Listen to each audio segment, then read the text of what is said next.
સમસ્યા રોડની ગામ ગણદેવા પારસી ફળિયા સુપર એક્સપ્રેસ જોડતો રોડ. જો આ જગ્યા ઓછી હોવાના કારણે આ રીતની ડિવાઈડર બનાવી છે સાંકડી. આ બરોબર છે, સાઈડમાં જગ્યા નથી એટલા માટે આવી ડિવાઈડર બનાવવા પડે. પણ હવે તમને બીજી ડિવાઈડર બતાવું કે આંધળા કોન્ટ્રાક્ટર અને આંધળો એન્જિનિયરે શું કરી ગયો છે. આ જોઈ લઉં. ત્યાંથી 500 મીટર આગળ જઈએ એટલે આ રીતની ડિવાઈડરો બનાવેલી છે.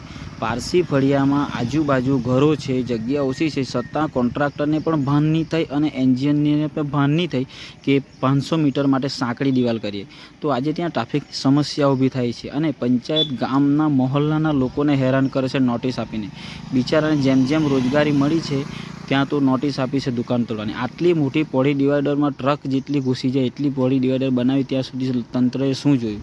કોઈને ભાન નહીં થયું અને હવે નોટિસ પર નોટિસ ફટકારે છે. શું આ કોન્ટ્રાક્ટર કે એન્જિનિયરને ભાન નહીં હતી કે બંને તરફ ટ્રાફિક થાય છે?